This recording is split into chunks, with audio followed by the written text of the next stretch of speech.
basis as opposed to 2% and under. What that means is we've seen a shift already in the market until very recently away from growth into value. Now, that reversed in the last couple of months, but we think that the big economic drivers going forward will be those factors that are most beneficial to some of those value trades and some of the, I call them hardware trades. And what we mean by that are three big trends, one of which is the reindustrialization of the United States, really the reindustrialization of the world, but particularly the United States, the digitization of our economy, and the decarbonization of our economy. That leads us to technology. That leads us to sustainability solutions like wind and solar. That leads us to infrastructure spending. That leads us to factory automation. So a lot of areas in industrials and technology, but not software necessarily, really more the hardware side, that we think are really well positioned going forward. All right, Nancy, thank you so much indeed for your analysis. Nancy Prial, co-CEO and Senior Portfolio Manager with Essex Investment Management. Well, more foreign funds are flowing into Singapore's wealth management industry. Investments from foreign non-retail individual clients increased by 470 billion Sing dollars from 2017 to 2021. Minister of State for Trade and Industry, Alvin Tan, says this represents about 20% of the increase of total assets under management in Singapore. But the Asia-Pacific region accounts for slightly more than half of these non-retail investment funds. Mr. Tan also gave the assurance that it has not affected the property market. He says foreign buyers account for about 4% in the private property market over the last 3 years, down from about 20% in 2011. This was limited at about 7% in the first quarter of this year as the pandemic drew to a close. Instead, these foreign funds have generated benefits for the economy. As these assets are managed in Singapore, they help to create jobs and value added in our financial industry. There are also positive spillovers to other sectors, as these investors often appoint tax and legal professionals for wealth planning and also operational matters. So it benefits our financial industry and beyond. And I'll be back with more in the next hour. You can get business updates across all of our CNA platforms here on Asia First TV, on radio CNA 938, and on digital cna.asia/business. Julie and Steve, back to you. Eric Henry, thank you so much. Coming up on Asia First, ASEAN leaders call again for an end to the violence in Myanmar as they condemn an attack on a diplomatic aid convoy in the country. We'll speak with Associate Professor Simon Tay, Chairman of the Singapore Institute of International Affairs, for more on the ASEAN Summit and the conundrum the Myanmar crisis poses the grouping.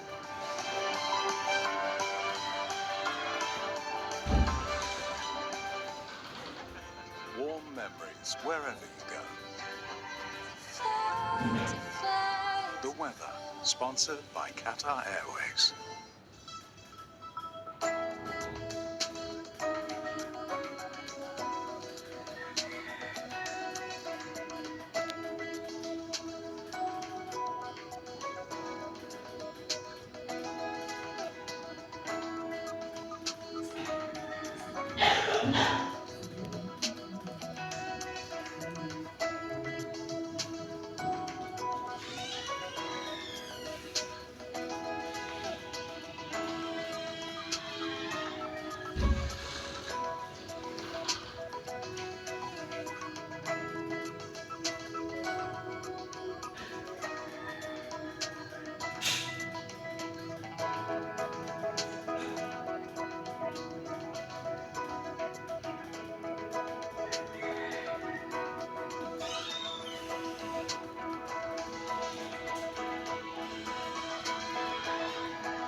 The weather, sponsored by Qatar Airways.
kind of measure.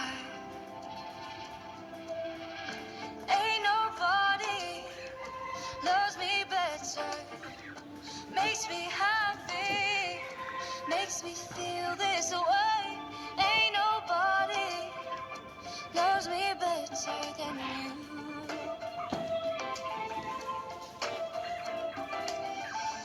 Ain't nobody.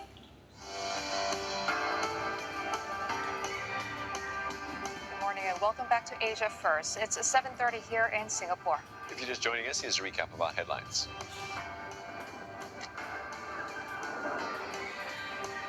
Tensions flare in the Gaza Strip. Palestinian fighters fire more than 400 rockets into Israel in response to airstrikes that claimed 21 lives. The latest episode of violence marks the heaviest fighting between the two sides in months. Pakistan's Prime Minister Shehbaz Sharif says protesters will be dealt with an iron fist as fresh chaos grips the nation after Imran Khan's arrest. At least 8 people killed in riots, with the army describing the violence as a black chapter in the country's history. And a high-stakes battle in India. Exit polls in the state of Karnataka point to a setback for Prime Minister Narendra Modi's ruling Bharatiya Janata Party. At least 2 surveys suggest the opposition Congress could win. But the leaders of Southeast Asian nations say they are deeply concerned about the violence ravaging Myanmar.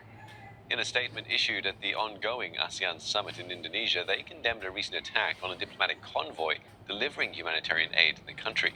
They urged Myanmar's military leaders to end the violence and hold inclusive peace talks. Myanmar's shadow administration welcomed ASEAN's call for talks, but said it does not trust the military. The coup leader, Min Aung Hlaing, has ignored a 5-point consensus designed to end hostilities. ASEAN countries continues to exclude him from their meetings for failing to end the violence, which has now claimed almost 3,500 lives. For more insight on the ASEAN summit and the challenge the crisis in Myanmar poses the grouping, let's speak now with Associate Professor Simon Tay. He's a chairman of the Singapore Institute of International Affairs. Good morning, Simon. First of all, I want to get your thoughts on what came out of the meeting in regards to Myanmar. I mean, did you get the sense that the leaders were a bit more assertive compared to past summits? Well, I think that this has been vacillating, but it's always been on the agenda in the sense that Myanmar is a problem that ASEAN owns and is trying its best to address. But I think the context is very different. Here, the theme of Indonesia's chairmanship in this first summit is epicentrum of growth. The polycrisis, all the problems of economy, they are really front and center for the bulk of ASEAN's work and the benefit of ASEAN's people. But this is not to say that Myanmar doesn't flare up, and this recent act of violence against a humanitarian convoy really brings it up, flashing red on the radar scope of many issues in this polycrisis. Simon, Indonesia's coordinating minister for political, legal and security affairs, Mahfud MD, he said regarding ASEAN, the crisis after crisis is testing our strength as a community, and failure to address them would risk jeopardizing our relevance. But ASEAN isn't really structured to deal with a crisis like Myanmar, is it? Well, ASEAN crisis management comes and goes. When there was a cyclone Nargis very badly hit Myanmar years ago, ASEAN did rally and did address the crisis. That was a humanitarian crisis and in the same country. But this is a bit different because here, the parties, despite ASEAN's efforts, will not allow an actual intervention that can really talk to all sides and deal with the part of the problem, the benefit of the people. And this is what really this violence, this assault on the humanitarian convoy is saying to people, that somebody in that country doesn't even want humanitarian aid to come to them. That's a bad sign. ASEAN, though, must be tested on its resolve in its efforts, not its solution, because the solution deeply depends on the attitudes of the SAC and others in that country. But the efforts of ASEAN, the continued effort to try, that's the test of ASEAN.